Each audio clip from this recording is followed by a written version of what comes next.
Zdravím všechny posluchače u dalšího dílu v podcastu IT Svět podle Jury. Dneska se budeme bavit trošku o situaci na Slovensku a taky v Česku a jaká je v podstatě motivace migrovat biznis ze Slovenska do Česka, nebo co vlastně k tomu vede. A trošku dneska nakousneme dynamiku, stabilitu firmy, nakousneme firemní kulturu. AI ve firmě takový trošku naše klišé a trošku zajímavý témata a otázky, ale to si nechám nakonec. A dnešním hostem je Tomáš. Zdravím tě. Ahoj Tomáši. Nazdar, Juri.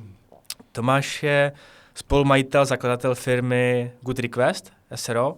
A my rovnou skočíme trošku do historie, jak to všechno začalo.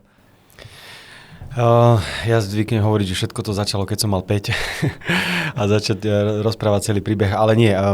Good Request vznikol v roku 2013. My sme v podstate v tom období dokončovali jeden taký startupový projekt ekologický, volal sa to Threshout, aj vlastne ten projekt stále funguje a v tom roku 2013 bol ten trh mobilných aplikácií ešte taký relatívne v rozbehu, by som to nazval. Naozaj sa tomu venovalo možno zo pár firiem na Slovensku, teda na Slovensku jedna, v Čechách možno zo pár. A bolo to strašne také ako keby sexy a také inovatívne. Tak sme si povedali, že poďme robiť mobilné apky. A samozrejme časom, ako sme tie apky začali robiť, tak to prirodzene začalo narastať. Hej. To znamená, že sme pridávali k tým apkám aj ďalšie služby, nejaký frontend, nejaký backend, nejaký design, analytikov, DevOps a tak ďalej, až vlastne sme sa dostali do toho stavu, že vieme tie projekty robiť celé a vlastne robiť na riešeniach, ktoré nás bavia. Děkuju. Já mám takový rovnou první téma, protože vy už jste na Slovensku působíte víc než 10 let, více než 10 let. Co vás přimělo uvažovat o expanzi na český trh? Tak ten český trh podľa mňa pre Slovákov a akože ja to vždy tak vnímam, že to Československo a tá história, ktorú my spolu máme, je niečo, čo ja to tak aj vždy zvyknem hovoriť, že tí Češi to sú takí naši bratia. A v podstate pre akýkoľvek biznis, ktorý sa deje na Slovensku, tak ten český trh je extrémne dostupný, pretože ad jedna kultúrne sme si veľmi blízki, jazykovo sme si veľmi blízki a zároveň aj to, ako ten štát funguje, teraz myslím procesne alebo biznisovo, tak je to veľmi, veľmi podobné. Takže my sme akoby už pár rokov dozadu vlastne začali samozrejme nejako organicky získavať nejaký biznis v Čechách, ale áno, keď ten biznis na Slovensku a ten trh slovenský má nejakú veľkosť a ono sa vlastne hovorí, taká ako keby metrika je, že síce ten slovenský trh je de facto o polovicu menší z pohľadu počtu obyvateľov, ale sa vlastne hovorí, že ten český trh je ako keby per capita aj z pohľadu biznisu 3-krát väčší. Hej, čiže nie je 2-krát väčší, ale 3-krát väčší. Čiže prirodzene aj keď si pozrieš vlastne nejakú mapu a pozrieš sa na to, že aké firmy sídlia v Prahe, tak častokrát sú to firmy, ktoré robia napríklad zastúpenie pre, povedzme, celú strednú Európu. A to prirodzene, ako tá naša firma rastie a chceme robiť veci, ktoré majú dosah a chceme robiť veci, ktoré nás akoby posúvajú vpred, tak logicky sa dostávaš k tomu, že chceš robiť možno nielen pre tie céry na Slovensku, ale chceš robiť pre tie matky v Čechách. Čiže my sme sa k tomu dostávali tak postupne, ale samozrejme ten náš fokus na to Česko sa ako keby zosiluje. A jak bys teďka pojmenoval, nebo jak vidíš teďka trh s mobilníma aplikacemi? Jako co se týče poskytování služeb, je to nasycené, přesycené, nebo pořád je nějaký, co se týče jako kvality, tak takových firem je málo na trhu. Ja si myslím, že ten trh je presítený. Presítený. Ja si myslím, že keď naozaj sa pozrieme na to, že koľko je tam ako keby hráčov, tak je to veľmi, akože takto, že ja to nemyslím samozrejme zlom, lebo tá konkurencia je že extrémne zdravá, pretože nás posúva robiť tie veci lepšie, rýchlejšie, efektívnejšie a podobne. A ten trh je veľmi ako keby že saturovaný. Hej? A to je podľa mňa istým spôsobom dobré, ale je to podľa mňa určite náročné, hej, že akože to sa tak vždy vlastne aj, keď si človek pozrie, že keby som mal teraz založiť znova Good Request, tak je to o mnoho náročnejšie, ako ho založiť 12 rokov alebo 11 rokov dozadu, lebo tie výzvy sú iné. A pravdepodobne tie appky majú množstvo výziev, hej, lebo keď my sme začali vlastne riešiť appky, tak to vtedy bol taký ten ten joke, že there is an app for that, hej, to neviem, či to ešte there is an app for that, že na všetko je apka, hej, že proste there is an app for that a jednoducho naozaj, že tie apky sa chrlili na všetko.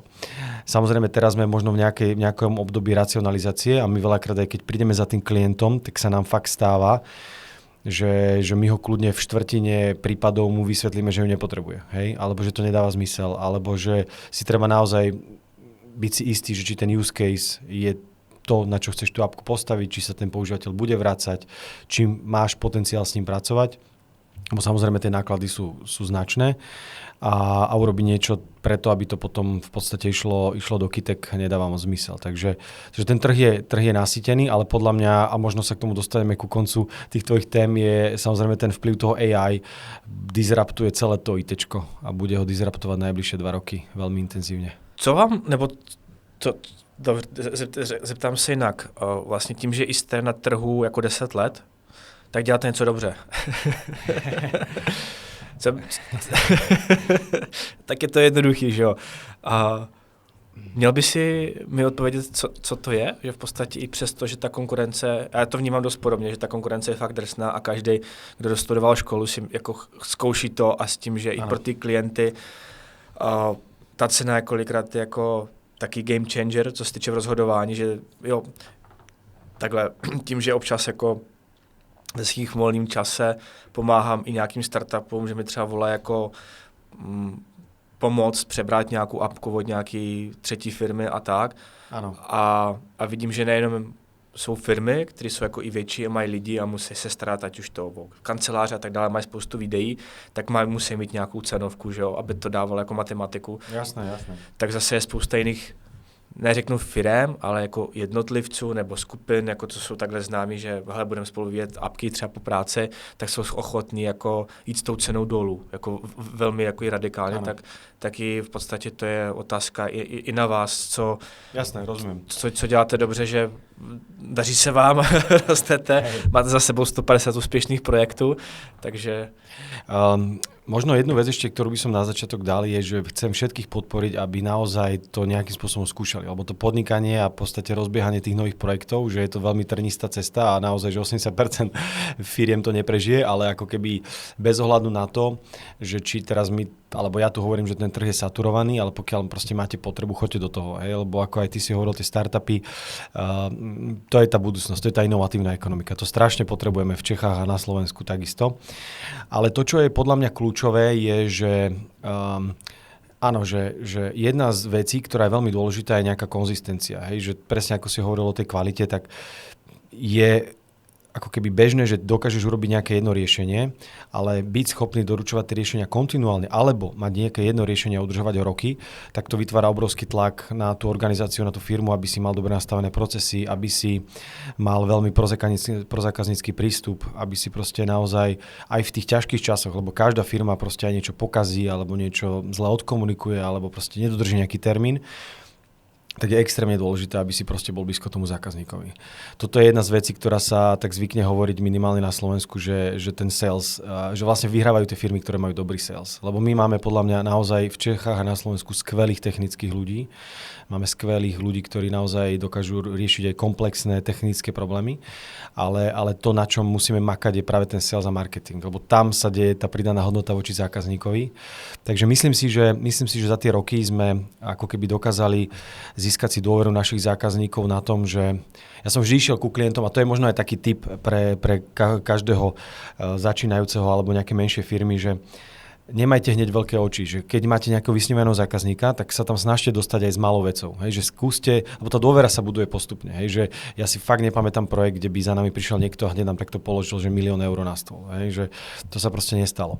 Ale prišiel za nami s tým, že dobre, chalani a babi, máme tu takýto projekt, ukážte nám, čo viete a do 3 mesiacov nám doneste toto. A keď tú dôveru vlastne získate a potom vlastne na nej ďalej staviate, tak potom ten človek príde, alebo tá firma príde a už vám donese ten projekt za tých 1 000 000 eur. Len je to proste postupný vývoj. Takže není sú tam skratky, není tam proste ten overnight success, to proste nefunguje, ale treba byť naozaj, že taký ten customer centric a snažiť sa veľmi budovať tú kvalitu aj dovnútra firmy a tie procesy a dávať si na to pozor a ono to asi prinesie ovocie, no.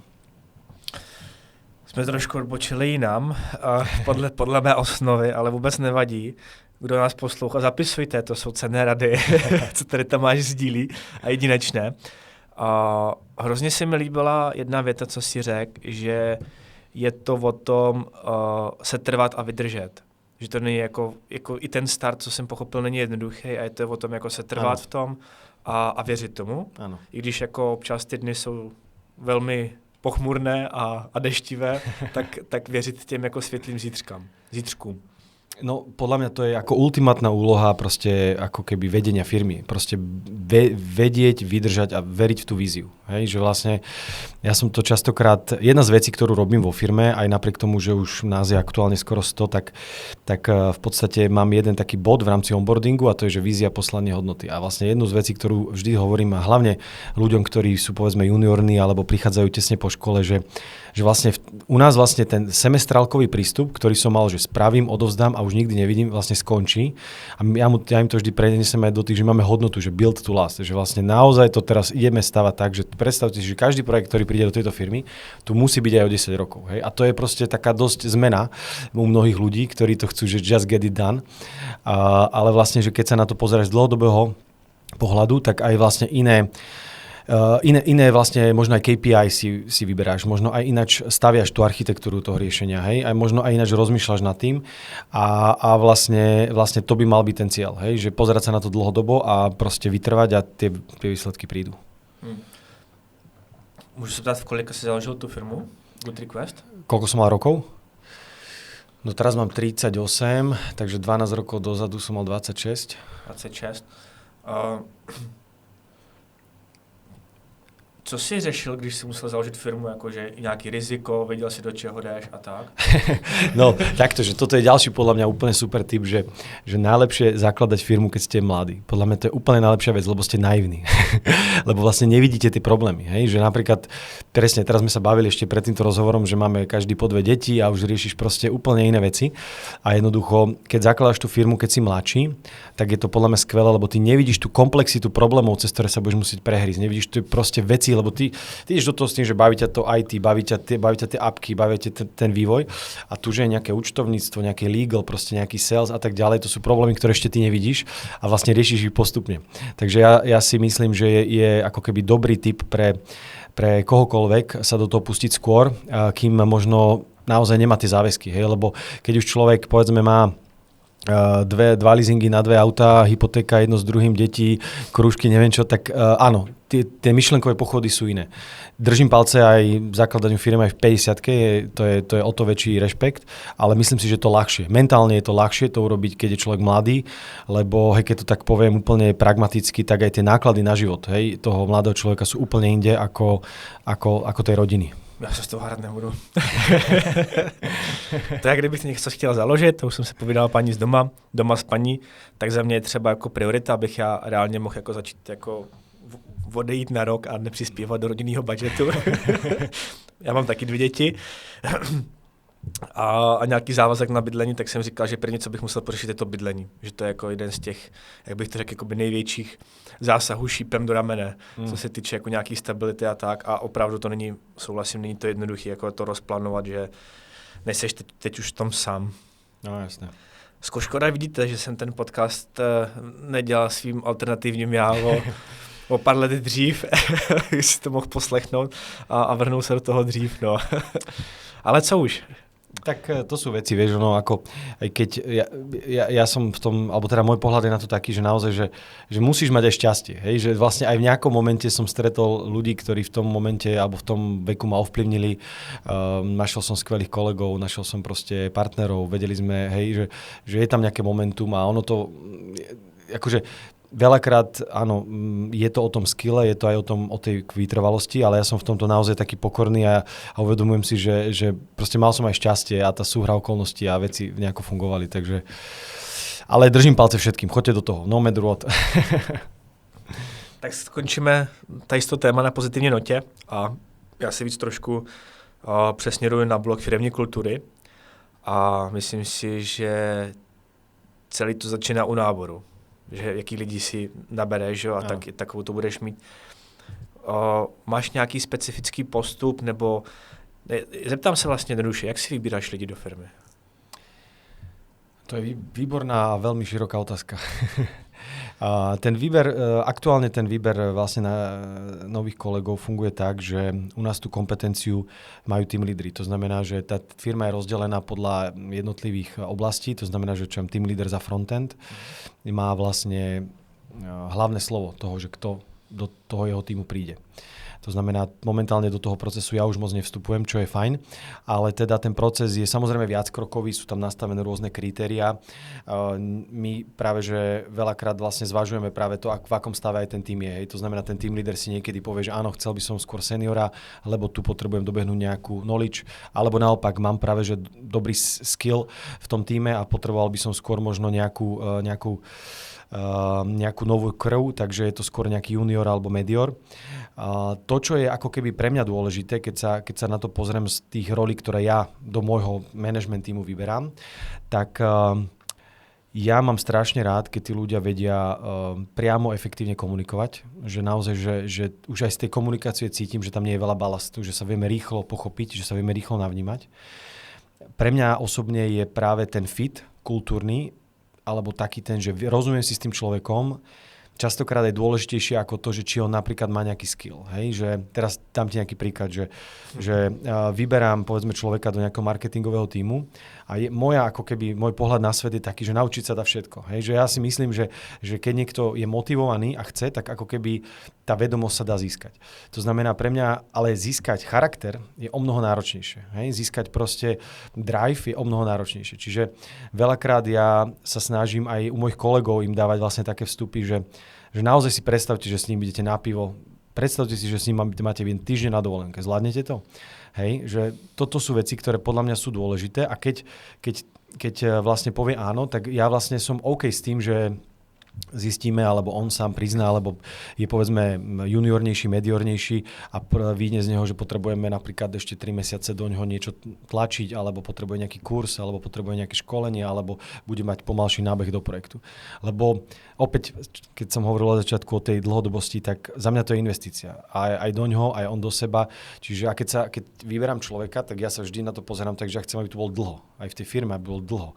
To znamená, že nejakých pár mesiacov, alebo doslova aj prvý rok, to, že on možno nie je tak úplne produktívny, ale viem, že to je proste človek, ktorý bude prinášať hodnotu budúcnosti, tak je pre mňa o mnoho dôležitejšie. Čiže ten charakter je pre mňa kľúčový.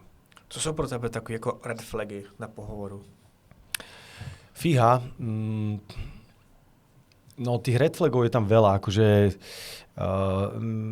my ako Good Request máme aj takú ambíciu trošku, nazvem to, že challengeovať niektoré také spoločenské normy a také veci, takže sme aj signatárom charty diverzity a v podstate nejakého veľmi takého, že rovnosti na pracovisku a podobne.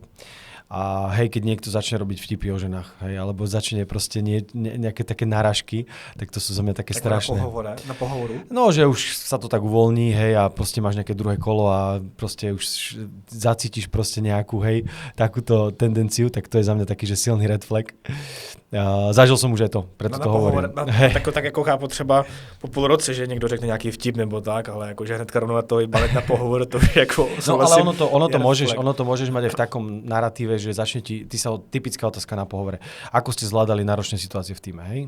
A on ti teraz začne rozprávať, že no, mali sme tam takú kolegyňu a začne to tak akože veľmi, hej, napríklad pointovať, že ona bola tá slabšia v tom týme a teraz ako, hej, že cítiš tam ten naratív, hej, že nemusí to byť priamo vtip, hej, nemusí to byť akože, hej, ale že poukazuje to v nejakej situácii.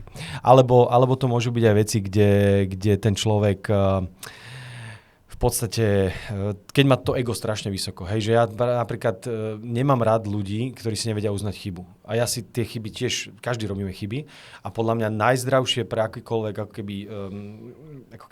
akúkoľvek spoločnosť je, že vlastne áno, a to je jedno, či som CEO a seniorný človek alebo hocičo, ale viem povedať, áno, túto som robil, toto zle, toto sú veci, ktoré proste som pokazil a priznať si to. A toto keď niekto povie pomaly na pohovore, že je dokonalý, tak ja tomu proste neverím. Aj keby bol akokoľvek skúsený. Proste všetci robíme chyby. Hej? Čiže keď niekto nepovie alebo nevie priznať žiadnu chybu, tak za mňa to je akože red flag, že to je podozrivé. Když jsem našel správně článek, tak v roce 2021 jste měli obrat přes celý 3,2 miliony eur a 30% zisku jste sdíleli mezi zaměstnanci? Jo, to robíme stále. To děláte stále? Jo. Wow. My sme to teraz trošku upravili, lebo hľadali sme taký model, ako vlastne nájsť, lebo jeden z víziev, ktorú máš pri tom biznise, ktorý robíme my, to znamená, že ten biznis je dlhodobý a neplánuješ nejaký exit, tak v podstate moc nedávajú zmysel také tie ESOPové schémy, hej, že by si vlastne postavil nejaký profit sharing na základe, lebo ty vlastne neplánuješ exit, hej. Takže vlastne my máme vlastne teraz taký úzus a takú dohodu, že vlastne zisk firmy sa vypráca polročne na základe ekonomických výsledkov a vlastne 30% padá priamo do schémy zamestnancom, ktorý vlastne tam je normálne urobený vzorec, hej, to znamená každý tým podľa nejakej veľkosti a rôznych parametrov a snažíme sa to robiť čo najtransparentnejšie, aby tí ľudia aj vedeli a aby sme aj s tým v úvodzovkách mali na čo najmenej roboty, lebo na konci dňa je to potom pre všetkých. Wow, tohle nedělá moc firem.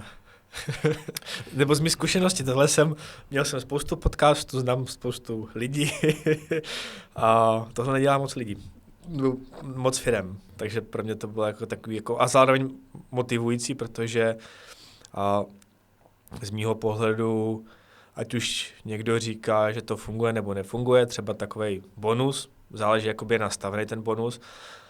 Já třeba mám akcie a myslím si, že přesně člověk ví, že pokud tady má nějaký dopad na klienta a přesně to jsou ty momenty, kdy si řekne, no nic přátelé, už je 4, tak se mějte krásně, hele já jdu. Tak si... Jasné, áno.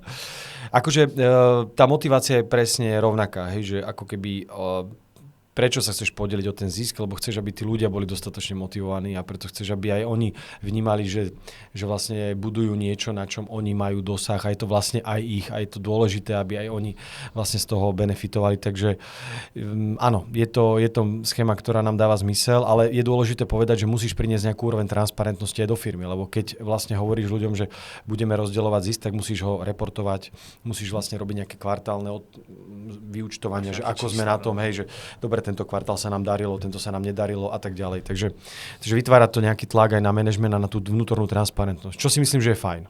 Ne, jako z mýho pohledu takhle. To je kdybys já v podstatě řekl, že jsem si vydělal nějaký peníze a teďka bych to jako mezi někoho rozdělil, že místo toho bych to měl já. Takže za mě je to jako fakt hezký krok vůči zaměstnancům. A částečně jsi mi i odpověděl na moji další otázku a to je to, že dnešní trh je, jak bych řekl, jako minimálně v technologiích jako dost divoký, a co se týče konkurence. A ta otázka souvisí i s tím, jak třeba to děláte v Good Requestu, abyste držel s tou dobou. No to je obrovská téma. To je obrovská téma, lebo jedna z vecí, ktorá vlastne sa deje väčšinou, podľa mňa aj firmám, ako sme my, alebo teda keď vlastne rastieš v čase, tak v podstate ty sa posúvaš, že to portfólio zákazníkov sa ti trochu mení. Hej? Že my keď malá firma alebo mladá firma typicky začína na menších projektoch, presne na startupoch, jednoducho je to ľahšie ako keby získať, ten sales cycle je kratší a podobne, ale vlastne čím si väčší a čím vlastne chceš robiť väčšie veci s väčším dopadom, tak smeruješ k tým proste korporáciám alebo nejakým stredným veľkým firmám. No a vlastne tam máš v podstate také divko, hej, také ako keby ten rozdiel, že tie korporácie sú v podstate z povahy veci konzervatívne. Hej, že vlastne korporácia tiež rozmýšľa veľmi dlhodobo a napríklad niektoré technológie, ktoré sú aj u našich zákazníkov, či už v bankách alebo v e-commerce, sú technológie, ktoré sú aj že 20 rokov staré a budú tam aj za 20 rokov, lebo jednoducho tá organizácia nemá buď priestor na toto zmeniť, alebo tá zmena by znamenala, že musíš to naozaj že celé prekopať. To znamená, že u nás sa snažíme na to pozerať tak, že držať si nejakú mieru ako keby tej vnútornej inovácie a podporovať tie inovačné aktivity v rámci tých team lídrov, jednotlivých tímov, ale teraz máme aj aktivitu vyslovene, že zameranú, že takých ambasadorov. Máme vyslovene ambasadorov na rôzne témy, ktorí sa snažia tú tému, ktorej si myslíme, že je dôležitá, ako napríklad AI, alebo môžu byť aj iné, ale povedzme, že dajme si to AIčko ako taký modelový príklad, tak vidíme, že je to pre nás veľmi dôležité. A môže sa stať to, že ty máš človeka, ktorého máš na projekte, ktorý je dlhodobo tam a vlastne on žije v konzervatívnom svete u toho zákazníka. Tak v podstate cieľom toho ambasadora alebo cieľom aj tých našich iniciatív je v podstate mu vytvárať priestor na nejakých interných projektoch alebo nejakých hackathonoch, aby si ošahal tie nové technológie. Lebo sa kľudne môže stať, že za 2 roky, čo povedzme, ten človek ukončíme ten projekt pre toho zákazníka, kde on povedzme bol v tom starom techu a príde nový zákazník, ktorý chce, hej, zelená luka, ideme bomby šupy, tak jednoducho tak vlastne držať toho človeka, aby bol stále akoby, aby mal dotyk s tým, hej. Je to ale veľmi ťažké, lebo samozrejme ten človek má ten, že 90% fokus na ten projekt, hej, alebo že veľmi... Tam míří moje další otázka, jak to děláte, protože já jsem nenašel zatím jako, bych řekl, ideální model. Asi ani není, no. A to jsem byl od startupu po Microsoft, po třeba MOL, že jo, nebo MOL Group, který byly střední Evropa a další firmy. Teď jsem zase ve velké firmě a neviděl jsem model, abych řekl, jako to je ono. Jako to je ten dobrý model. Nebo minimálně, který by jako třeba fungoval u mě. Takže mě třeba jenom ze zvědavosti a možná pro posluchače, jak to třeba řešíte u vás jako vzdělávání. Nebo ty si řekl nějaký to, že ten člověk třeba mu naplánujete nějaký kurzy, nebo on přijde s nějakým kurzem, že na to máte nějaký budget, nebo píšete nějaký cílec, nebo co je up to date, že by, aby ten člověk jakoby se udržoval, že přesně pak skočí nějaký, promiň, tak já tě nechám mluvit. Nie, dobre hovoríš. Jo? Dobre, ja sa začnem pýtať teba teraz. Nie, akože hovoríš dobre.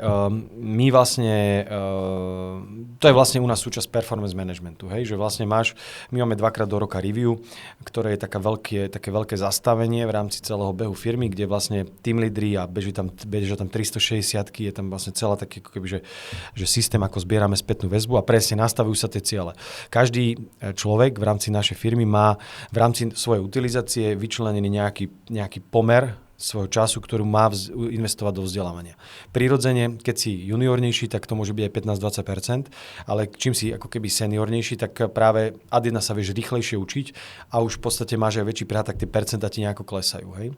No a to, ako investuješ tie percentá, je rôzne, lebo nemáme tam ani jeden model, ani v jednom týme, lebo veľakrát sa deje presne to, čo hovoríš ty, že niekto povie, že ja sa lepšie učím, keď si, ja neviem, dám nejaký kurz, hej? Že si chcem dať nejakú kurzeru, nejaké Udemy, dáva mi to zmysel.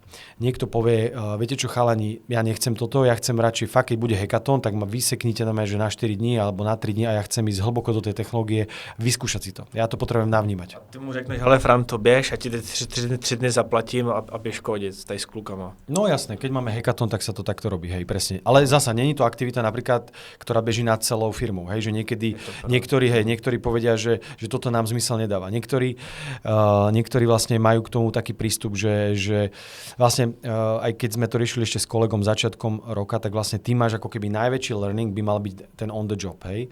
A potom je to vlastne tá otázka, že či ten projekt ti to umožňuje, alebo akým spôsobom to ten projektový manažer alebo team leader tam vie tlačiť, hej. A tam vlastne sa najlepšie učíš, hej, lebo keď to reálne vykonávaš. Takže je to taká kombinácia a vlastne je to vždy v kompetencii toho team leadera, ktorý s tým svojím človekom si to prejde a povie si, že takto to chceme mať. Hezky mně se to zatím jako líbí, jako že good firma, good request zní jako dobrý zaměstnavatel. Dúfam, že to tak aj je. Můžu se ptát, kolik vás je v IT? Jako v oddělení, nebo jako v IT, nebo kolik vás je ve firmě? Dokopy nás je teraz nejakých jemne cez 90 a z toho IT pozícií je 80%. Jo. Plus minus. To už je velký. 90, to už je veľká. To už je střední, hej, je to střední firma. Akože áno, určite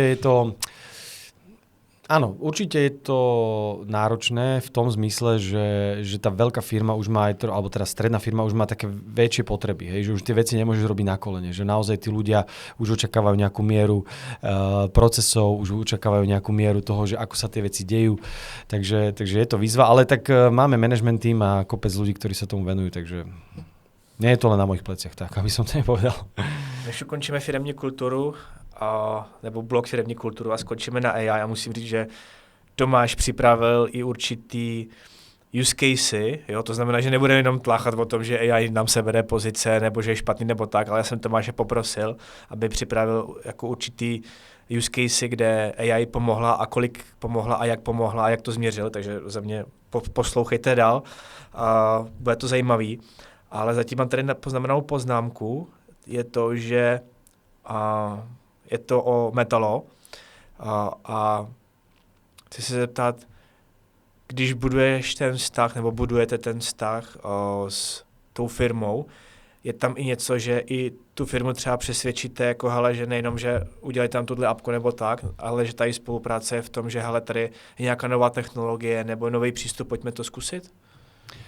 Tak áno, to sa od nás očakáva, hej, že lebo keď si zoberieš, tie IT firmy máš veľakrát ešte rozdelené na také dva skupiny, že jedni sú, ktorí čisto poskytujú nejaké zdroje, to znamená, že ti poskytnú ľudí, ktorých majú, povedzme, vo forme nejakých freelance ľudí. Jasné, daj ešte viac, nechaj. Ty si to zase Apple, 22, pardon, Pohode.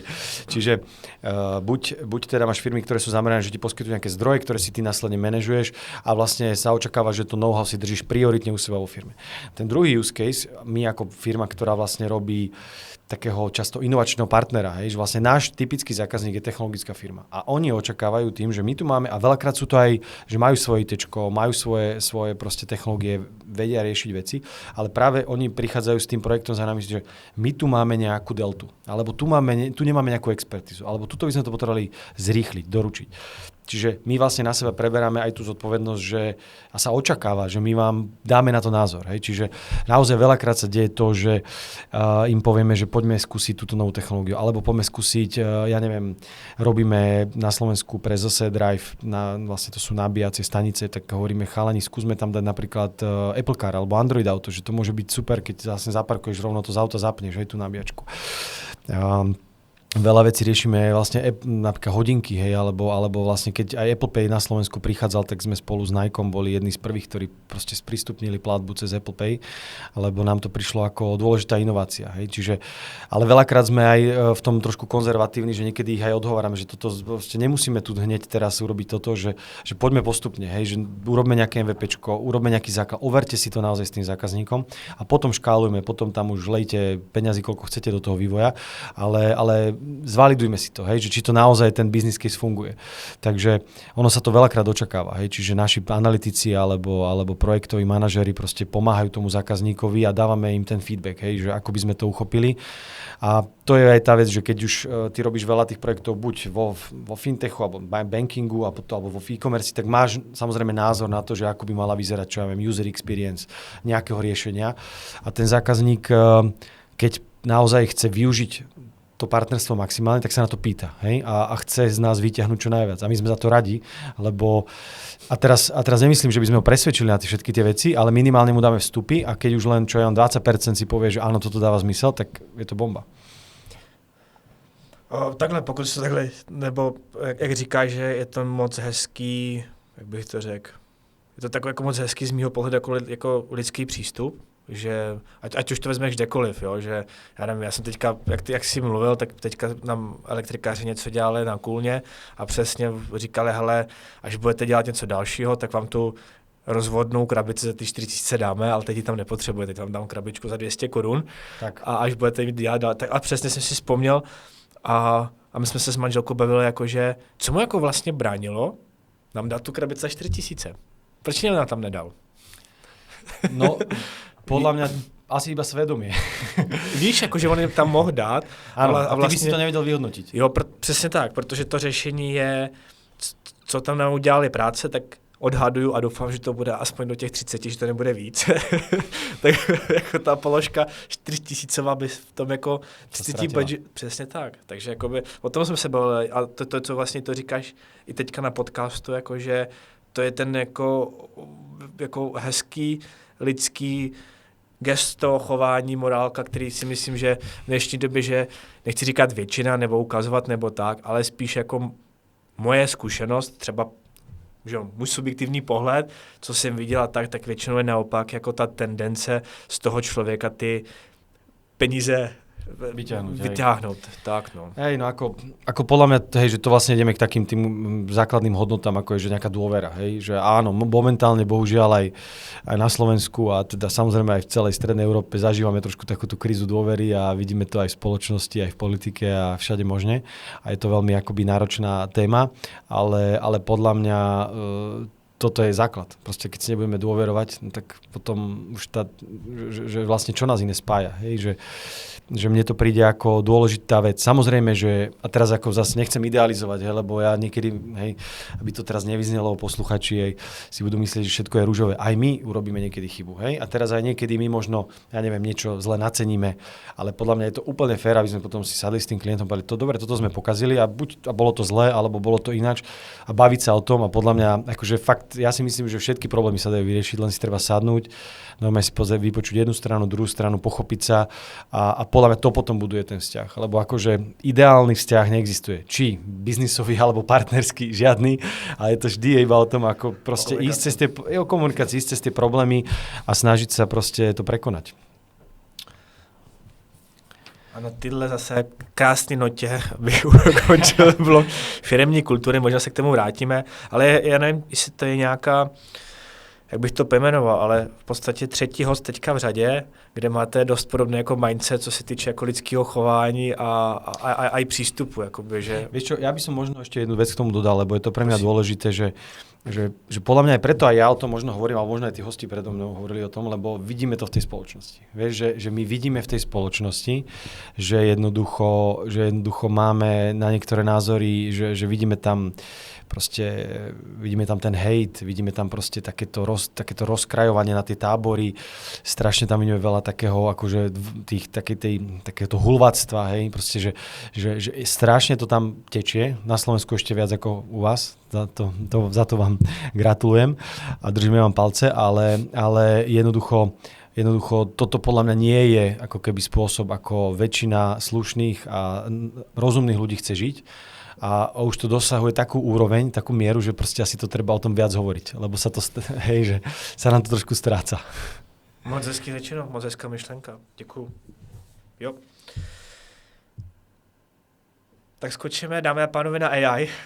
Nevypínejte, naopak dejte like, protože teď to nebudeme tlachání, ale jestli tě můžu, Tomáši, poprosit, jestli by si zmínil tvoje use case, Ja som si aj pripravil nejaké poznámky k tomu, nech to naozaj idem vecne. Ať do toho vniknem na nejakých podkladech. Akože v prvom rade možno iba dám tomu také intro, že ako som už spomínal, že podľa mňa teraz naozaj budeme žiť že mega zaujímavú dobu. Lebo tie veci sa tak rýchlo menia, tak rýchlo sa to všetko posúva, že naozaj pre mňa, ako človeka, ktorý je že ad jedna aktivátora, že som ten early adopter, že mám rád tie veci, tak akože ja to vnímam ako, že strašne super zaujímavé veci sa teraz dejú. Ale áno, je to disruptive, hej? Je to strašne disruptive, ale bude to za mňa, akože bude to sranda. Než začneš, můžu ti říct jakoby svůj pohled? Poď. Jsem se zase bavil ve středu, když jsme jeli domů s manželkou, protože ve středu jezdíme spolu jako z Prahy a domů za dětma. A já jsem mi říkal, že kolik to je, 13 let zpátky, když jsem začínal já v IT, tak byla hrozně těžká doba kvůli tomu, že ty dokumentace a těch věcí how to bylo málo. To znamená, že člověk reálně třeba, nevím, když jsem začínal HTML, CSS, tak jsem otevřel nějakou knížku z roku 95, anebo to byly stránky ještě jako, myslím, že doteď existují jak na web. A něco takového to bylo jako ještě to a člověk jako reálně seděl a zkoušel, protože pak to bylo stejně s tím PHPkem a prostě seděl. Možná už to bylo víc, já jsem takhle zkoušel ještě možná víc let zpátky, jo, že to bylo třeba 17, ale beru spíš jakoby svoji, že už jsem za to dostával peníze jako profesionál. Tak pořád se člověk musel učit z něčeho, co nebylo tak, že si teďka pustí Udemy, YouTube, telefonu, podcasty, všechno. A tohle byla za mě jako těžká doba pro juniory. Nejlepší doba byla někde tak 5-6 let zpátky, než přišla AI. Jako asi nejlepší doba pro juniory, protože přesně toho bylo jako dostatek. Zároveň i trh byl takovej nebláznivý. A teď přišla AI a myslím si, že přesně ty říkáš, jako, že ano, třeba pro mě jako ta doba je skvělá, jelikož já se můžu víc soustředit na ten problém. Ano. A to AI je pro mě takový parťák, že nemusím dělat repetitivní práci, která mě, jak bych to řekl, víš, ono, proto i možná v tom IT existují nějaký pozice, kam růst, protože i z toho jako, jo, nějaký role jako junior, medior a senior, protože dejme tomu ty, když uděláš nějakou věc, že třeba navrhneš 3x e-shop, tak ještě to možná pořád baví, ale když už to děláš po 4. ho navrhuješ. Jo, tak a login robíš 56. krát. A login a přesně a autentifikace a autorizaci děláš už po 20. tak je to takový jako, že, jak bych to řekl, jako i ono tě to už, jinak se na to díváš, nebaví tě to a lidi, kteří se jako rádi učí a rádi jako mají nějakou výzvu, tak je to spíš i částečně demotivuje, což jsem třeba já. Já jsem takovej ten člověk, co potřebuje mít před sebou nějakou výzvu, ne asi pořád, abych tak jako odpočinul, ale dlouhodobě ano, že potřebuju jako učit se nebo se naučit něco nového.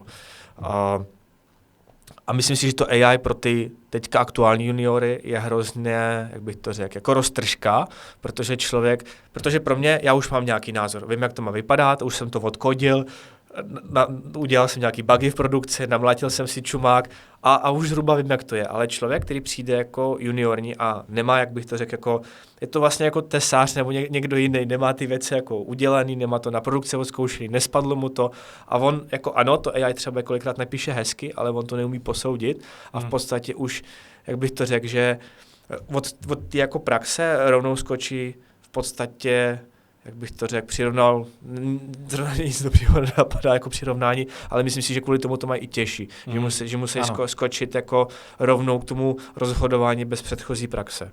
Ono, ja by som to povedal tak, že ono im vytvára tú ilúziu tej seniority. Ano, jo, krásne rečeno a krátce. Tak. Ja som 2 dní dozadu, lebo som členom prezidia Žilinského IT klastra a sedel som a vlastne som sa rozprával vlastne s dekanom fakulty riadenia informatiky, moja alma mater, s Emilom Kršakom a on hovoril, že to je pre nich obrovská výzva na škole toto riešiť, lebo presne tí juniori ad jedna domáce úlohy, zadania na doma už vôbec nedávajú, lebo hovorí, že to absolútne nedáva zmysel a zároveň je vlastne veľká výzva v tom, že vlastne tá miera tej dôvery zo strany toho juniora voči tomu, čomu to AIčko generuje ten kód, je príliš vysoká. Že vlastne tá kritickosť tam nie je tak dostatočne dobre vybalansovaná a oni tomu moc veria. A to je presne to, čo si ty hovoril, že tie skúsenosti neoklameš. No? Takže áno, není to len ružové. Tá AI bude disruptovať a bude aj sekať. No. Ne, já to vidím například, já jsem včera měl face to face s jedním mediorem. Medior je pro nás třeba, že má za sebou 5 let praxe. A já jsem se ho ptal, proč děláš málo code reviewček? A on říkal, tak jakoby když ten senior třeba dělá, že senior udělal code reviewčko, tak já tam jako nevidím nic jako špatného. A já říkám, chyba, nemusíš vidět nic špatného. Říkám, code review není jenom o tom, že musíš něco jako pořád zlepšovat. Ale code review je teba o tom, že se jako kindly ask, jako zeptáš se na to, pardon za ten anglinismus, to mám trošku v hlavě pomíchaný, že jak se připínáme mezi češtinou a angličtinou, tak zeptej se, proč třeba zrovna udělal takhle tu logiku. Třeba se ti může i líbit, ale buď jako zvídavý, jako proč to tak udělal. Jo, že ne všechno, jako ta zvědavost vůči tomu AI, že to, co ti vrátila, neznamená, že to je dobře. Ptej se, proč takhle to vyřešila. A myslím si, že ta AI trošku zabíjí tohleto, jako zeptat se proč. Súhlasím, no. A toto bude veľká výzva. Takže uvidíme, jak se s tím poperem, ale promiň, já jsem tě přerušil svým dlouhým monologem, než tvýho tématu. Dobre, ja som si tu nachystal nejaké veci, ktoré som poprosil našich kolegov, aby mi teda dali, že kde všade to používame a akým spôsobom. Ja by som možno išiel po tom celom cykli, hej, lebo ako som hovoril, že u nás to začína väčšinou nejakou analýzou, to je prvý krok. Tam v podstate tá úspora alebo tie nástroje, ktoré používame zo strany AI a tie benefity sú veľké, lebo ad jedna podporený desk research, hej, čiže vlastne vieme, prichádza za nami nejaký klient, hovorí, že má unikátny nápad a my to vieme dokonca fakt, že v rádovo v minútach vieš researchovať veci, čo predtým si fakt, že googlil hodiny. Teraz ten research je extrémne rýchly. To, čo sa nám strašne ako keby osvedčilo a odporúčam aj ostatným je, že tvorba akýchkoľvek konceptov a špecifikácií je výrazne rýchlejšia. To znamená, my máme natrenovaných svojich agentov, ktorým vlastne vedia, ako má vyzerať dobrá špecka na základe našich dát, ktoré sme si tam nafidovali. A jednoducho na základe toho vieme, aj keď nám klient napríklad dodá A určite to poznáš, že tie zadania sú rôzne kvality, hej, niekedy od pár odrážok až... hej, že bude dobre. Od pár odrážok po naozaj, že desiatky strán, ale vlastne my si to potrebujeme preložiť do svojho jazyka a niekedy aj vlastne poukázať na tie veci, ktoré tam nie sú zrejme. To znamená, že teraz naozaj ten agent to dokáže ľahko prepísať, ľahko vyštruktúrovať a zároveň rovno vie povedať, a toto všetko tu chýba, alebo toto nás bude zaujímať a vlastne pripraviť sadu vlastne úvodných otázok, ktoré ty vieš v podstate instantne vrátiť na klienta a hneď sa dopytovať ďalej. My sme to vlastne potom aj urobili do takého balíčka, nazvali sme to, že AI Pathfinder, lebo naozaj identifikovať tie use casey v tej firme je strašne ako keby prínosné. Z pohľadu ako keby dizajnu a celkotvorby takých ako keby konceptov, keď ešte sa bavíme pri tej analytickej fázi, tak odporúčam všetkým Figma Make, akože to si treba vyskúšať. To je unbelievable, hej, ako to vie fungovať. A naozaj, teraz sme zhodou okolností...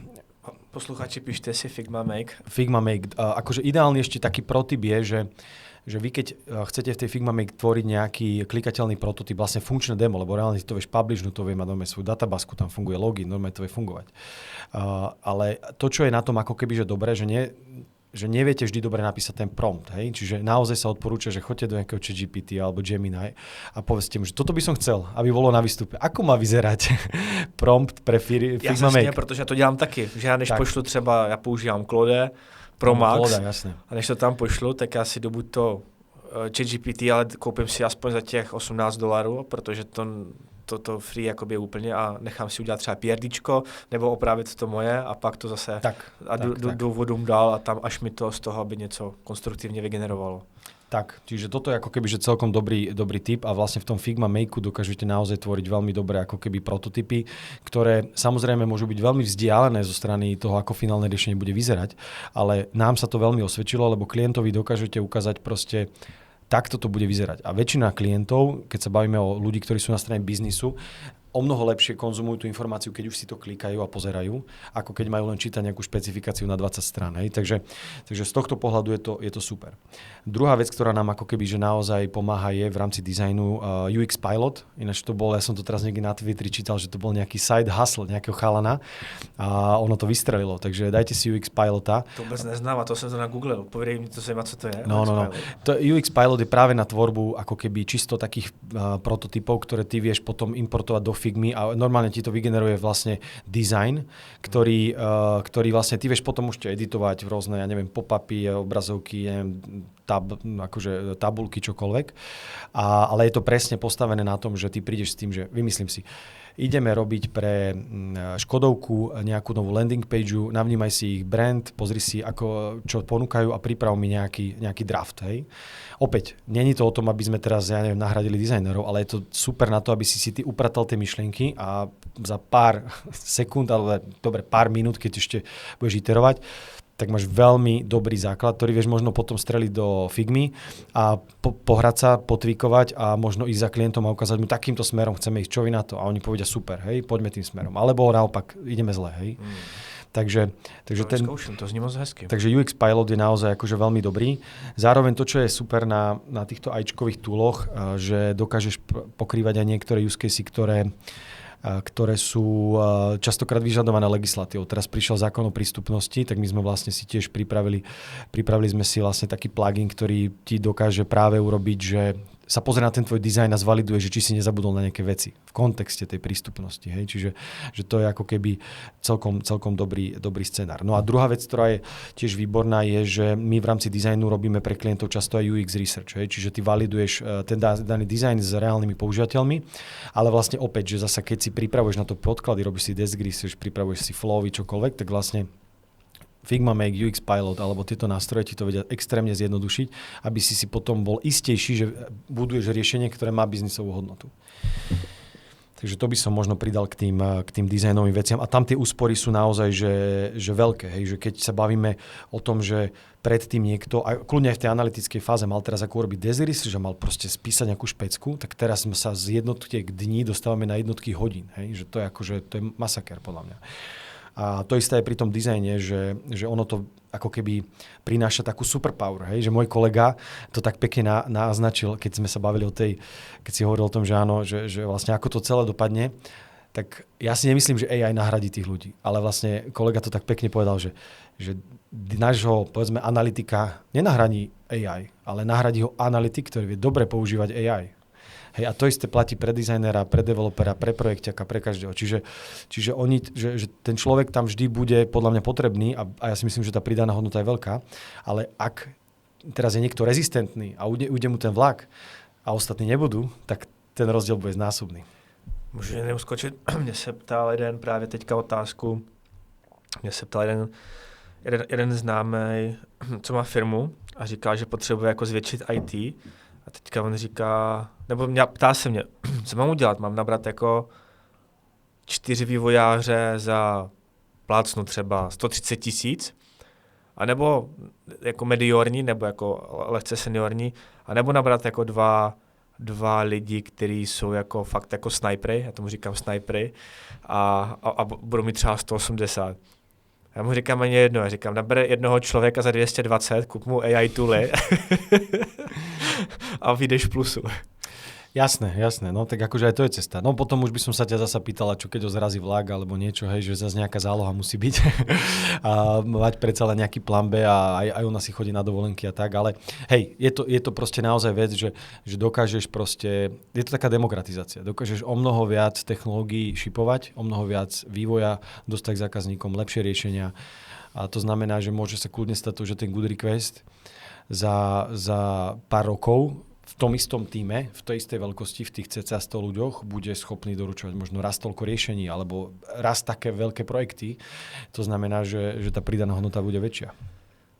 Ale to je super, jakoby, jestli máš nějaký další use case. Jasné, idem na to ITčko, lebo to asi najviac ľudí zaujíma. Protože minimálně teďka, co jsi jmenoval, tak souhlasím, že i ty ceny za ty licence nebo ta vynaložená částka určitě jako tá úspora tam je znatelná, minimálne z toho, co si popisoval. Akože takto, že podľa mňa tá cena tých licencií nedáva vôbec zmysel. Akože keď si to porovnáš oproti tým úsporám, hej, lebo už len keď, hypoteticky, že by to ušetrilo len, že ja neviem, že 5 hodín človeku za mesiac, hej, a ten tool stojí typicky, ja neviem, začínaš nejakých 15 €, dolárov, hej, a možno ideš niekde viac a samozrejme aj my vo firme máme, že 3-4, hej, tooly, tak ako kombinuješ, no nech si aj na 50 €, hej, nech to akože napočítam, tak ale stále, keď ušetríš niekomu 5 hodín, hej, tak ako tá matematika ti vychádza veľmi plusovo, hej, a ten človek možno práve môže ísť bližšie k tomu zákazníkovi, môže proste to posunúť ďalej. No ale teda, keď prídem k tomu vývoju, tak v podstate my tam máme ako keby také, že ešte aby som takto dopovedal, že my vlastne v rámci celej firmy bežíme na Google Apps for Business, čiže máme Gemini pre všetkých 2.5 Pročko, to je ako štandard. Máme taky, by the way. Tak, hej. To dobře. Pardon. S tým, že máme ešte aj ChatGPT licencie, niektorí ľudia majú extra licencie ChatGPT, ale teraz, keďže my sme na Notione, tak teraz vlastne prechádzame na vyšší balík a tam je Notion AI, ktorý vlastne ti robí, a zatiaľ som to testoval pár dní, lebo pár dní dozadu mi to kolega aktivoval, teraz ukazovali malý demo, neviem, či si videl, čo tam predstavovali. Viděl jsem demo, ale mám nějaký outputy nebo vtipy, že jakoby, když to vyzkoušeli, že pak you don't have access to database a tak. Tak bolo to launchnuté týždeň dozadu, či kedy, hej, ale ja som si skúšal nejaké veci na tom, je to že bomba, lebo tam vlastne si namapuješ celý Slack, celý Google Drive, celý samozrejme Notion a vlastne ty sa ho spýtaš, ja neviem, že ako sme na tom v tomto projekte a on si to pozrie všetko a potom ti povie odpoveď, hej.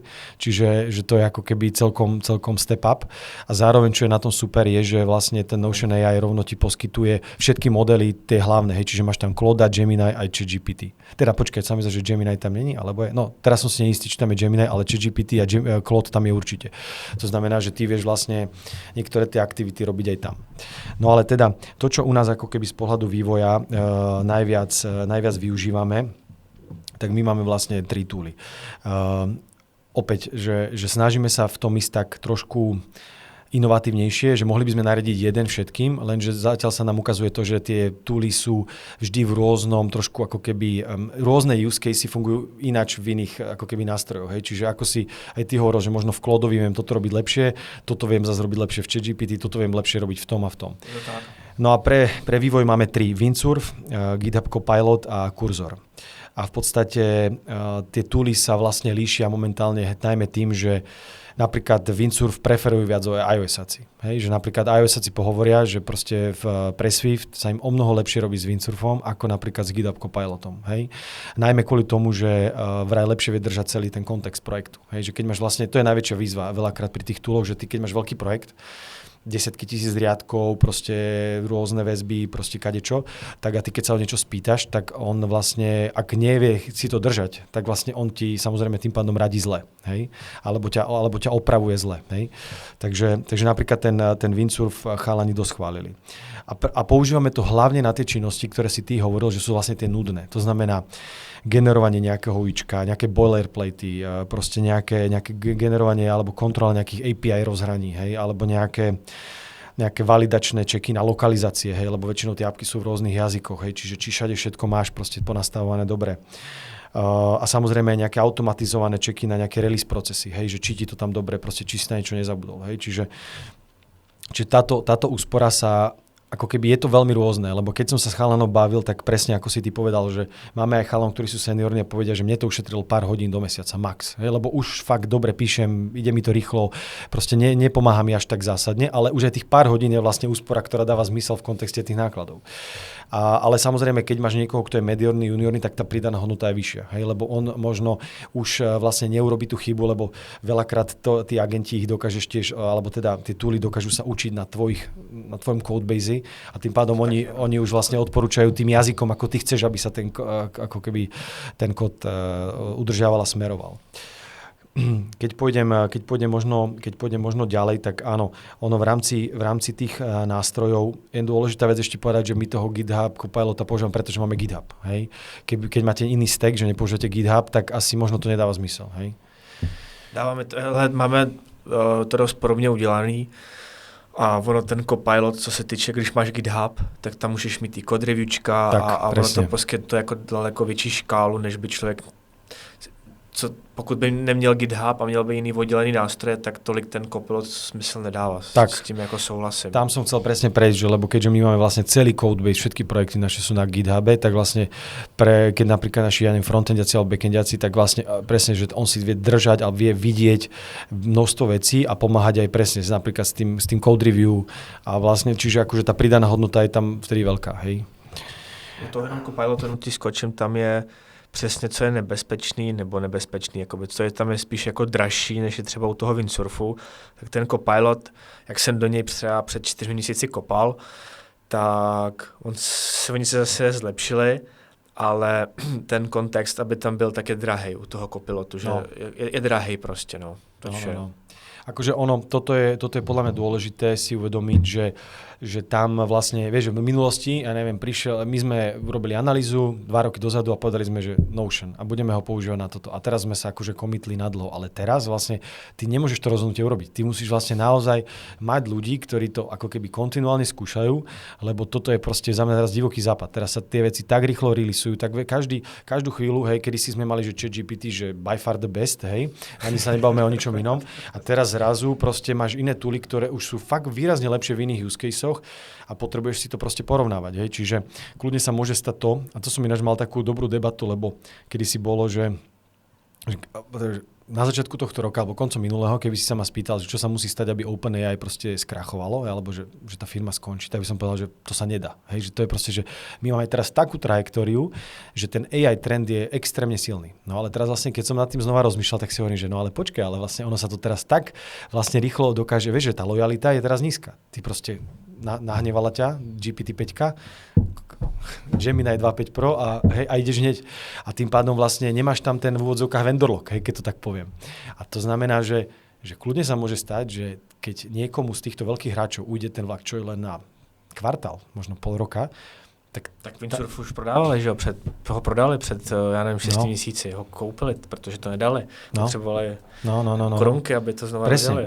A vlastne zároveň ten vývoj je drahý, lebo máš tam proste tie najväčšie hlavy, aby si to udržiaval. Servery, že to železo to taky ako to je masaker, čiže vlastne ono ako keby, my máme tiež zaznova trošku taký ako keby predstavu, že že toto sú tí hráči, ktorí teraz vyhrali, ale my sme naozaj teraz divoký západ a teraz možno, že ten, kto reálne vyhrá a kto reálne udrží ten trh a bude schopný dlhodobo doručovať, to sa ukáže v najbližších fakt, že rokoch a tam sa kľudne môže stať, že hráč, ktorého ešte ani nevidíme, za pol roka release nejakú verziu, hej, alebo teraz ja neviem, Nano Banana, hej, proste, že tak dobre fotky, hej, to generuje, fakt ako, že je to brutál, hej, a keď si to porovnáš s tým... Hej. Akože, a v podstate, že predtým som ani pomaly neevidoval, že Gemini robí nejaké fotky, alebo že vôbec na tom robia, hej, a zrazu, že bim, tí kokos, oni sú najlepší, hej, čiže že podľa mňa to je divoký západ. A každá firma a každá organizácia, ktorá chce držať ako keby tempo, podľa mňa by mala mať nejakého AI ambasadora a mali by to sledovať, dať mu nejaký rozumný úväzok na to a v podstate snažiť sa to navnímavať a stále rozmýšľať, že čo z toho vieme využiť a či toto už chceme adoptovať alebo nechceme. Ideme skočiť na GitHub Copilot, alebo už nám to pomáha, alebo ideme Windsurf, alebo ideme Cursor. Takže ako keby týchto vecí je tam veľa. Ja by som možno ešte doplnil, pozerám, že čo mi tu kolegovci napísali také zaujímavé. Áno, nejaké guardraily a takéto veci. Hej, akože toto sú asi tie hlavné záležitosti. Ale áno, že u nás tá úspora je tým pádom najväčšia podľa mňa v tej prvotnej fáze práce s klientom, kde tie podklady sú častokrát najhoršie. To znamená tá analyticko, dá sa to, že produktová. Tam naozaj, že z dní to vieš skresať na hodiny a následne samozrejme v tom vývoji to možno sú len hodiny, v úvodzovkách len, za mesiac, ale proste pomáha to kvalite, pomáha to konzistencii, pomáha to predchádzaniu nejakých bugov. Ja keď som sa aj snažil u nás vydolovať, či tam sú aj nejaké korelácie na nejakú bugovosť, tak samozrejme, že nevieš urobiť nejakú štatistickú vzorku, lebo tie projekty sú častokrát, jeden máš malý, druhý máš veľký, každý má iný kontext a nevieš to ľahko na celou firmou porovnať. Ale minimálne pocitovo tam vidíme tú koreláciu, že áno, keď dobre používaš AI a dobre používaš tieto v úvodzovkách tieto nástroje, tak zlepšuješ tú kvalitu kódu, zlepšuješ ten výstup a v podstate predchádzaš tým problémom. Já souhlasím, já už ani v podstatě ty LinkedIn trole ani neřeším. Já si myslím, že AI je pomocník i v podstatě já jsem taky svůj názor jako změnil a ano, měnil jsem jako ho dlouhodobě a intenzivně jsem se třeba, moje zkušenost je taková, že jsem se intenzivně tomu začal věnovat před rokem necelým, vlastně taky nějak jako říjen, listopad, protože to jsem dostal nějaký nápad a začal jsem jako po víkendech něco kódit a s tím, že člověk, který potřebuje pracovat nebo který přijde z práce nebo děti a všechno, nebo je třeba víkend, tak v podstatě nemá tolik toho času, jako ať už to se vzdělávat, kodit ještě něco a tak dále a dětem věnovat čas a na baráku se něco vždycky rozbilo, člověk musel řešit teďka s autem se něco rozbilo, jo, takže ten čas jako je dost limitovaný a já jsem právě říkal, hele, tak já budu koketovat, že budu něco kodit a budu koketovat jako s AI toolama, že zároveň budu se něco učit a tím, že mám mýho nejlepšího kamaráda, Marka Brauna, který je teď i vlastně ambasadorem AI jako v relativně velké firmě, ty dělají sázení nebo online sázení jako betting na sporty, ale jsou teďka, myslím, Chorvatsko a Polsko, market lead a on v podstatě v té firmě řeší přesně takhle to a takže on mi vždycky dával jako ty nápady, hele a zkus tohle, jo. Takže jsem začínal s Copilotem a říkám, hele přátelé, to nefunguje, pak jsem začínal s JetBrains AI a říkám, tohle je úplně les, pojďme dál. Pak jsem šel na Windsurf, jo, to bylo už 2025, tak únor, březen a zase jako chvilku to bylo dobrý, pak změnili policy, ořízli kontext a já říkám Marku, hele, to je neštěstí, já se úplně u toho trapím a on říká, hele, tak Cursor. Já říkám, ty jsi sám přešel z Cursoru a on říká, ne, teďka Cursor zase změnil policy, říká, mají to úplně jiný, říká, zkus Cursor, já jsem teďka spokojený. Zkusil jsem Cursor a říkám, fakt, že jo? Pecka. Šlape to, říkám, super, let's go. No a teďka taky, zase o 3 měsíce říkám, hele, zase přišla policy, říkám, zase to seškrtali a jakmile seškrtají kontext a není tam ten kontext, tak je to prostě peklo. Říkám, Maro, nejede to. A on říká, hele, teď jsem zkoušel Claude Max Pro verzi a Claude Code. A on říká, úplná bomba, zkus to. Tak jsem to zkusil a říkám, je to úplná paráda. A zase přesně a říkám, hele, teď mi to jako fungovalo to a teď zase jsou nějaký glitche a on říká, hele, on třeba ten Cloud Code má plan, že než vlastně mu řekneš, dělej něco, tak si to spolu jako pokecejte o tom, že normálně člověk dá shift tab a než jako ten začne dělat ten execution, tak ty s ním jako pokecáš, že řekneš, hele, chci to takhle, je to ono, tak on ti udělá nějaký, hele, tak budu dělat tohle. Jsi spokojený? Já říkám, hele, ne, ještě mi tady to rozepíš, nejsem si jistý, jestli jsme to, on mi to rozepíše. Já říkám, ne, tak tady tohle je blbě, ta podmínka, říkám, musí to být takhle, OK, tak mi to předpřipraví, já říkám, to vypadá dobře, tak mi napiš podrobný to-do, kde budeš co upravovat. On mi to se píše, tak já dám, tak teď můžeme let's go a za mě zatím jsem nejvíc jako nejpokojnější tímhle toolem, ale jenom s tím dlouhým monologem jsem chtěl jako podpořit to, že naprosto souhlasím, že je to opravdu o zkoušení a ne jako nemít jako ten uzavřený názor, že hele, teď mi to nevyhovuje na ten use case, teď jako tohle je špatný, protože jsem dostal špatný jako output nebo něco, ale je to o tom, hele, dávám správný prompt, používám ten nástroj správně, jo, ono de facto ani člověk i to studování o tom AI, když už to dělá postupně, jak příklad i někdo jiný dělá a ví o tom a používá to, tak se taky zároveň tím učí. Ale jako YouTube video, stačí se podívat jednou za 3 měsíce na jedno YouTube video, kde tam je tips and tricks, člověk z toho to vytáhne, může to použít a jede bomby. Jo? Ani to nevyžaduje tolik času toto a trošku zaplatit nějakou rozumnější licenci a říct, jako, kde reálně ten use case může využít. Dobře, jestli to generuje špatný kód, může být, věřím, že to asi nenapíše jako na první dobrou jako všechno, ale přesně, píšu nějakých 8 APIček a potřebuji si rychle napsat struktury a funkce a udělat třeba dobře hexagonální architekturu, za 5 minut hotovo. Člověk už si to SQL nebo ten jako neimplementuje sám, ale 10 hodin ušetřeno doma. No, děkujeme. No. A môžeš ísť riešiť ďalšie veci, presne tak. Akože, áno, len toto ešte ma napadlo v tom, keď si o tom hovoril, že presne, že možno to je len taká aj zmena tej paradigmy, lebo my sme v minulosti boli zvyknutí, že ten produkt tebe prichádza akože finálny. Hej, ale vlastne to AI a celkovo ten vývoj toho AI vlastne je iteratívny a ty presne musíš mať tú ochotu sa vrátiť aj k nástroju, ktorý ťa sklamal, lebo áno, už sa niekde posunul a zrazu je možno ďalej ako ten, ktorý si teraz používal. Takže to je trošku iný mindset. Hej, že je to taký viac ten startupový approach, že iterujem a raz idem do hore, raz idem dole a zrazu vyskočím. Hej, že nie je to, že páči sa, tuto je Excel a môžete to používať najbližších 10 rokov takto, ale je to kontinuálny vývoj. No. A tím, přátelé, opustíme AI téma. Myslím si, že děkuji Tomáši, že si připravil fakt opravdu jako reálný use casey pro LinkedIn troly, takže funguje to. Ne, není to jako, že země je placatá, ale to je zase jiný téma. Není. A mám tady poslední blok, takový zajímavý, volný, freestylový, prakticky tipy pro posluchače. A první otázka je, co by si poradil firmám, který uvažují o vstupu na český trh? Go for it. No tak určite podľa mňa ten trh, ako vravím, že je nám veľmi blízky kultúrne, mindsetovo, ekonomicky je samozrejme výrazne väčší a zároveň je to aj vec, ktorú dokonca sa myslím, že 2 alebo 3 Forbesy dozadu bolo práve CEO Pixel Federation na Slovensku, čo je taká veľká firma tiež v game industry, tak hovorila, že práve kvôli tým aj takým rôznym názorom našich politikov na budúcnosť a na stabilitu Slovenska veľa tých firiem vyslovene uvažuje, hej, že mať exit plán. Takže bohužiaľ je to téma, ktorú naozaj veľa firiem musí riešiť. No počkej, za chvíľku máme taky voľby, když si vidím preference, ale to zase tady mám politiky dost asi. Hej, vieš, čo na to najhoršie, som presne, keď som videl tie preferencie, tak som si hovoril, že prečo vás v týchto, ako keby, že prečo v tomto ste sa nechali inšpirovať u nás v tomto smere, že to bude ťažké, no. Ale tak budúci týždeň, či kedy?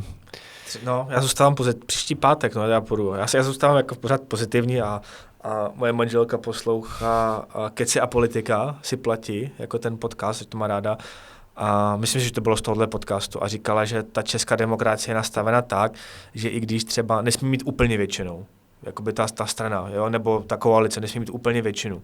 Ale pokud jako to je takový což ty to tak vypadá, tak ta česká demokracie je nastavena tak, že je velmi těžké prosadit nějakou jako zásadnú, pakárnu nebo nějakou záludnost. Jo? Ale ono to pekne vidno, a nechcem ísť do tej politiky moc, ale ono to pekne vidno, že naozaj napríklad v Českej republike minimálne, keď si pozrieš, že polícia a napríklad média ako Česká televízia sú tak silné inštitúcie, že aj naprieč rôznymi politickými stranami, a ktoré tu boli, však to je jedno aké, tak v podstate vždy konali nezávisle. Alebo teda minimálne snažia sa konať nezávisle. Problém, ktorý je u nás je, že jedným lusknutím prstu a už nie sú nezávislé, no. Máš nějaký, nebo řekl by si na nějaký největší chyby, co se týče, dejme tomu, vstup na český trh? No, ako najväčšie chyby, no. Samozrejme, treba myslieť na tom, a jedna z vecí, ktorú my v rámci toho biznisu, ktorý robíme, a keďže robíme to B2B, tak my naozaj veríme tomu, že treba byť blízko tomu zákazníkovi. Hej? Že treba sa naozaj na to pripraviť, že pokiaľ chcete vstúpiť na český trh, alebo akýkoľvek iný. Spíš jsem to myslel, že jsem to, áno. Protože vy ste to už udělali, tak. Je to vlastne v podstate na ktorýkoliv. Na akýkoľvek iný trh, tak proste musíš rozmýšľať naozaj, aj hej, dobre, my veľakrát hovoríme, však OK, to ITčko môžem chodiť hocikde a robiť shipping aj na druhú stranu sveta, ale reálne si myslím, že v tom biznise to tak nefunguje. Alebo je to taká ilúzia v tom, že tomu zákazníkovi treba byť blízko, treba tie veci, treba to odworkshopovať, treba proste naozaj budovať tie vzťahy. A z tohto pohľadu si myslím, že je dôležité, ak chcete nejaký trh rozbiehať, a my sme tiež nejaké experimenty v minulosti skúšali, tak jednoducho treba tam fyzicky byť v nejakej rozumnej miere, buď tam mať nejakých ľudí, alebo ten kľúčový tým tam musí chodiť a jednoducho stretávať sa s tými ľuďmi. To je podľa mňa alfa omega. Plánujete vstup na další trh, mimo jako Polsko, nebo za 5 let třeba? Tak asi postupne, hej, čiže ako keby tá Česká republika je pre nás dôležitá, chceme tu sa rozbehnúť rýchlejšie a viac, ale nemáme tú stratégiu tak dlhodobo nastavenú, že by sme teraz vedeli, že za 5 rokov to bude Polsko. Austrália, no.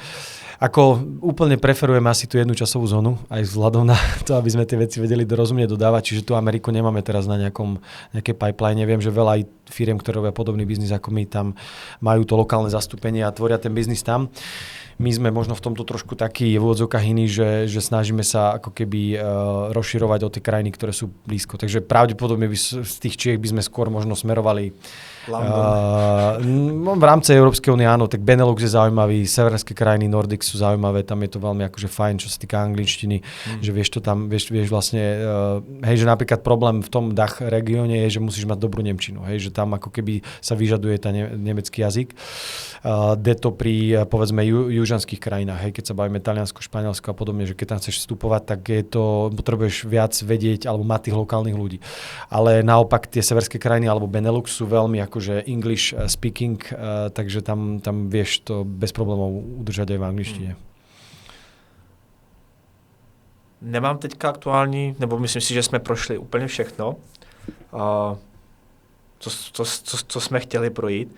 Máš na konec podcastu něco, co by si chtěl zmínit, názor nebo nějakou takovou třešničku na dort, co rezonuje třeba v tvý hlavě, nebo co by si chtěl skázať posluchačům? No, vieš čo, ako pekne sme sa dotkli tej dôvery a toho budovaní tých vzťahov, aby sme na sebe boli dobrí a naozaj budovali tie ekonomiky a aj tie naše krajiny tak, aby to bolo hlavne o biznise a o tom asi pomáhať. A hlavne, aby sme vedeli asi, kto sú naši priatelia. To je podľa mňa kľúčové, hlavne pre Slovensko, aby sme vedeli, že kto sú tí naozajstní priatelia, ktorí sú takí iba akože. A potom to všetko bude fungovať dobre. Takže nič, proste venujte sa rodinám, budujte firmy a bude dobre. A neřešte nedôležité veci. Tak. Ďakujem za podcast. Ja ti chcem veľmi pekne poďakovať za pozvanie. Užil som si to, takže veľmi si to vážim. Ďakujem. Děkuji, radost se stalo posluchačům. Pokud se vám tento podcast líbil, poprosím na Spotify, follow a 5 hvězdiček a na YouTube like, zvoneček a follow. Děkuji vám moc a mějte se fajn a uvidíme se u dalšího dílu. Ahoj. Ahoj, naschle.